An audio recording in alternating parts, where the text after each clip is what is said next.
Okay, so here I am ready.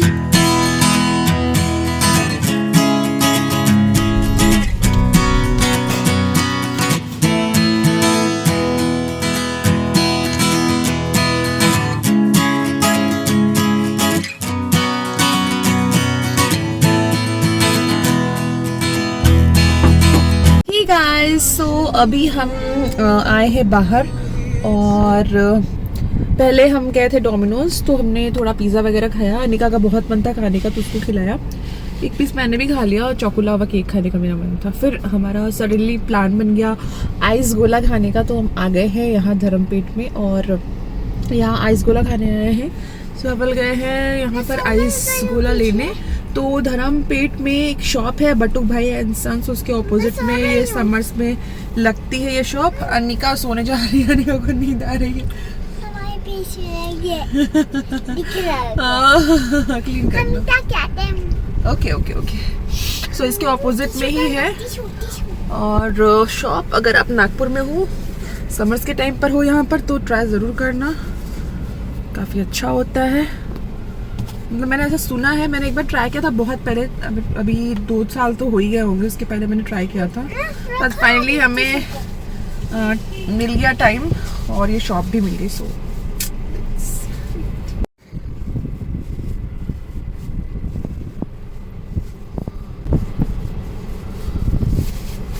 वो देखो अनिका के पापा आ रहे हैं आइस गोला लेके। आइस गोला गोला गोला थोड़ा सा मैं भी खाऊंगी। यस,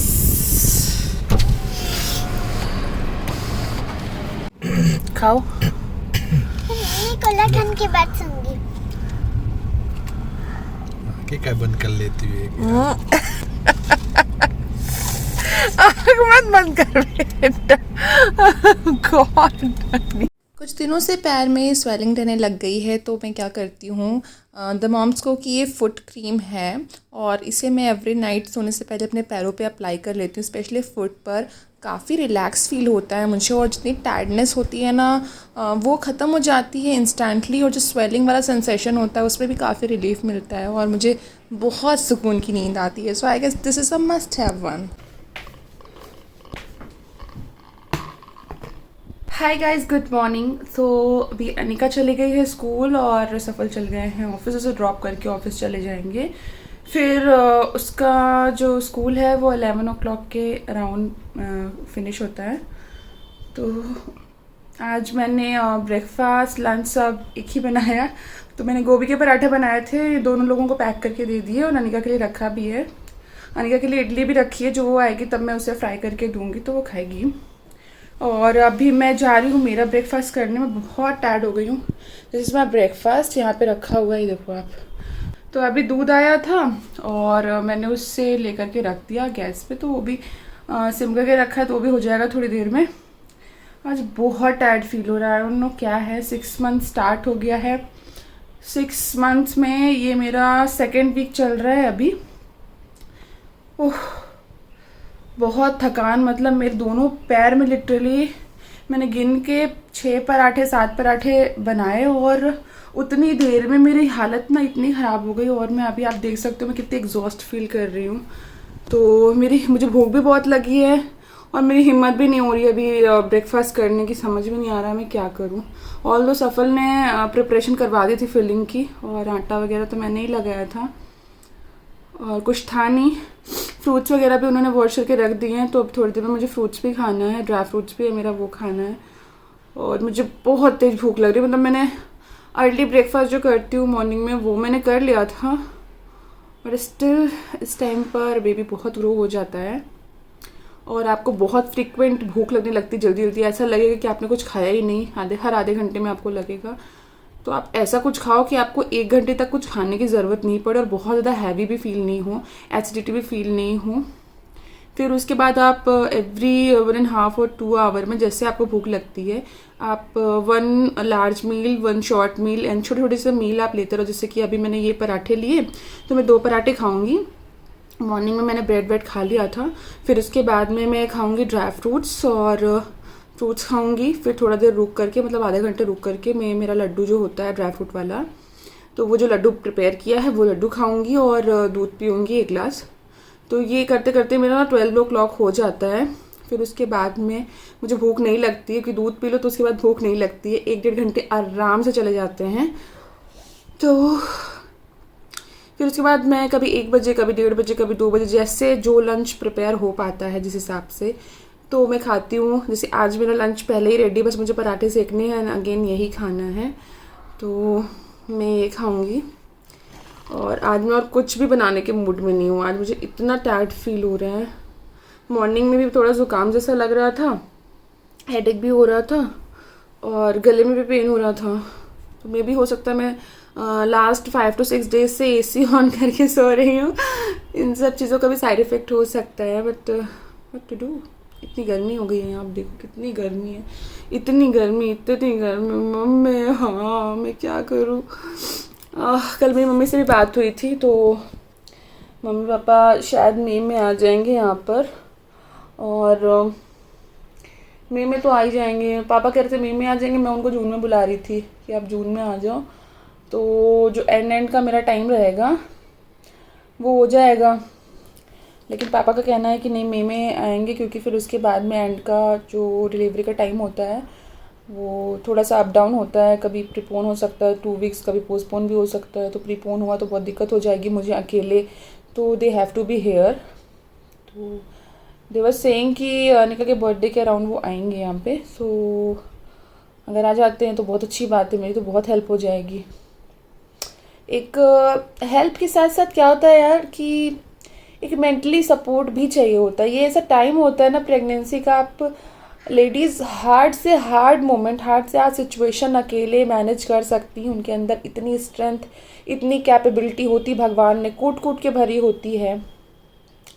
लेकिन जब एक औरत एक माँ बन रही होती है, फर्स्ट टाइम हो या सेकंड टाइम हो, जो भी हो, उसे बहुत सारा इमोशनल सपोर्ट चाहिए होता है। उसे उसके फैमिली वाले उसके आसपास चाहिए होते हैं, जो उसे हर टाइम पैम्पर करें, क्योंकि उसके इतने मूड स्विंग्स हो रहे होते हैं। कभी वो रोना शुरू करती है, कभी वो हंसना शुरू करती है, कभी उसे दुख होने लगता है, कभी कुछ होता है, कभी वो बहुत परेशान हो जाती है, कभी बहुत घबरा जाती है। तो ऐसे में फैमिली मेम्बर्स का ये फ़र्ज़ होता है, ये रिस्पॉन्सिबिलिटी होती है कि किसी भी हाल में जो प्रेग्नेंट लेडी है उससे काम फील कराओ, उसे सुकून दो, उसे थोड़ा खुश फील कराओ, है ना, रिलैक्स फील कराओ, जिससे कि उसे स्ट्रेस नहीं हो। बेसिकली बात होती है स्ट्रेस की, उसे स्ट्रेस नहीं होना चाहिए।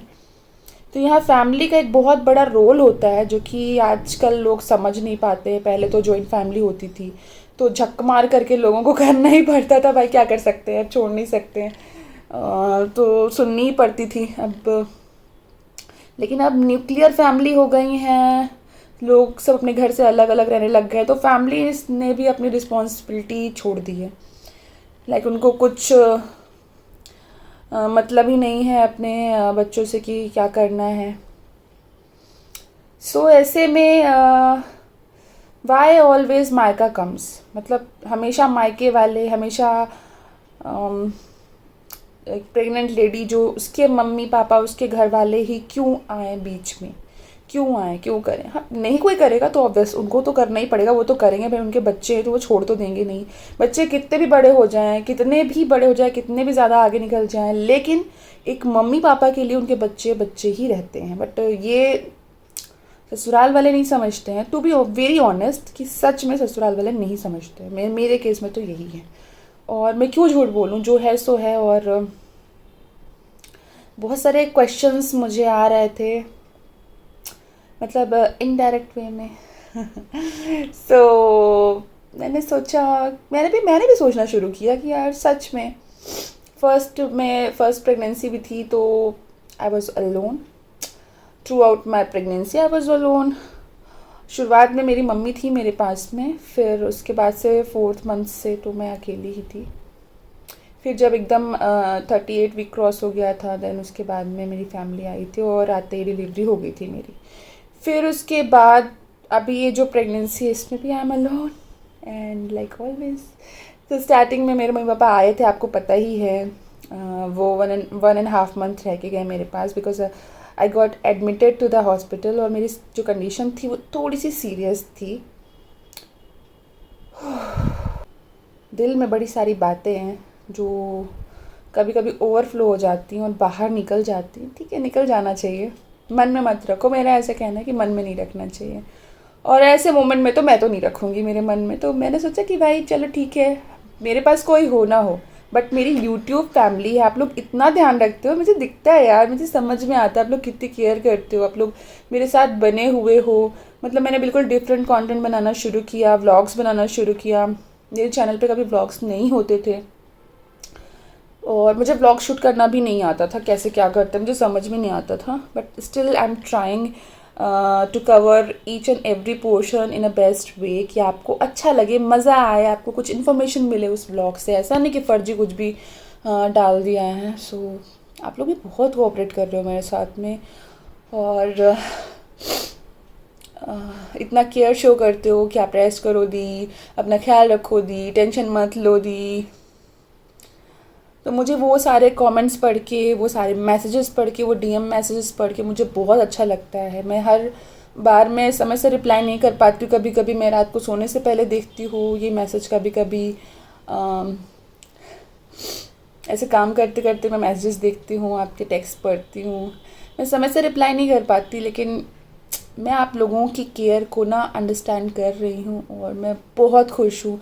आई एम सो लकी कि मेरे पास इतनी अच्छी यूट्यूब फैमिली है। Thank you so much guys, and that's why I love you all a lot. Guys एक और अपडेट है कि मैंने ब्रेकफास्ट तो कर लिया है, और अब मैं लेके बैठी हूँ मेरे ड्राई फ्रूट्स। तो ये खाऊंगी मैं, ये देखो ये ड्राई फ्रूट्स है, अभी इसे पील ऑफ करके खाऊंगी। एंड अभी मुझे जाना है, डॉक्टर का टाइम मिला, अपॉइंटमेंट मिली है। एक्चुअली ये डेंटिस्ट है, उनका अपॉइंटमेंट मिला है, और मैंने किसी वीडियो में मेंशन शायद नहीं किया होगा।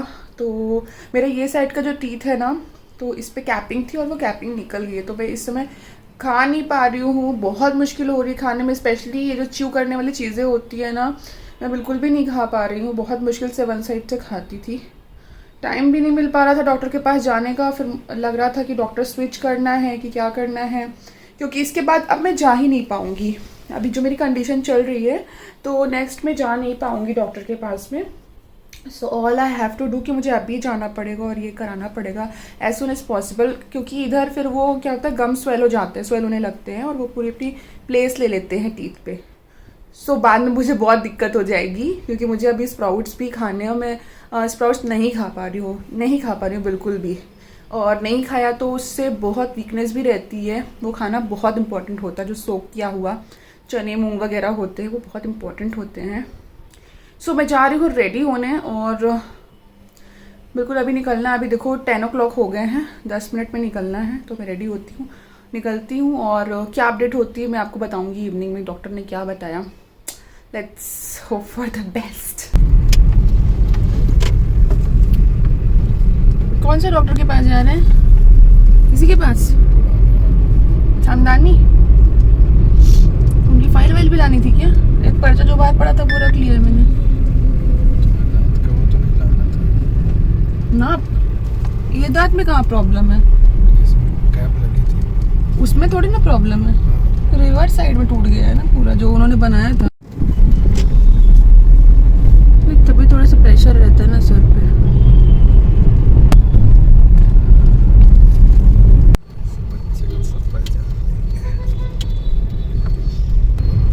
वी टांबे दवाइयाँ यही है क्या? ये देखो, ये नीला नीला, हाँ ये सामदानी, ये देखो राइट साइड।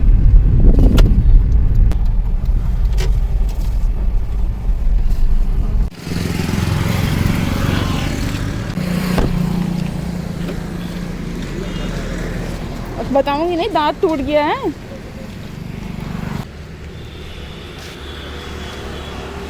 तो अभी हम आ गए हैं यहाँ क्लिनिक पर, और अंदर एक पेशेंट है, मैं बाहर वेट कर रही हूँ। अनिका स्कूल में है, और बस इसके बाद नेक्स्ट मेरा नंबर है। तो देखते हैं, डॉक्टर देखते हैं और फिर क्या बोलते हैं वो।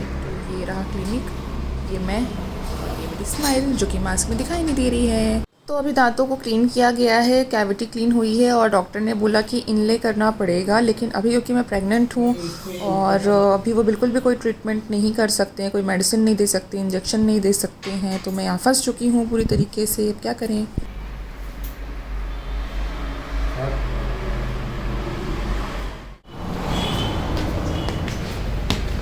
तो लंबा चक्कर हो गया। ठीक है, अभी टेम्परेरी वाला ये पता नहीं ज़्यादा दिन चलेगा ही नहीं।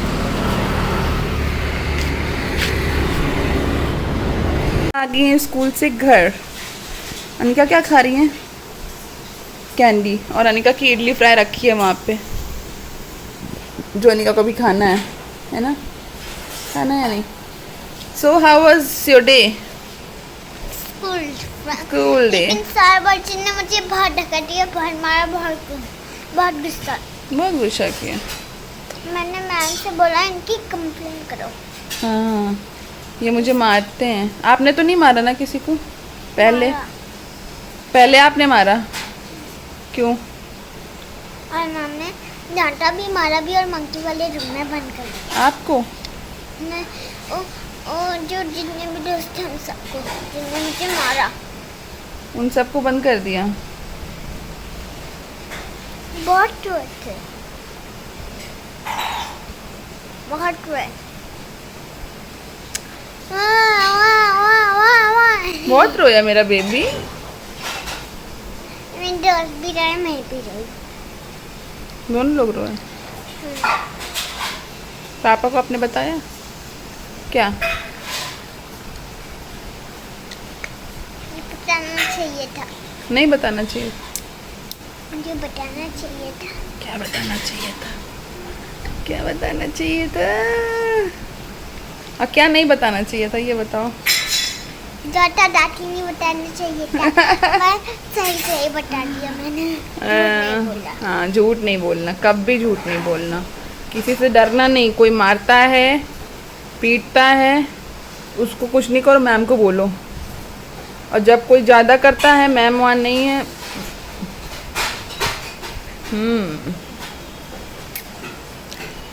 डरना नहीं किसी से।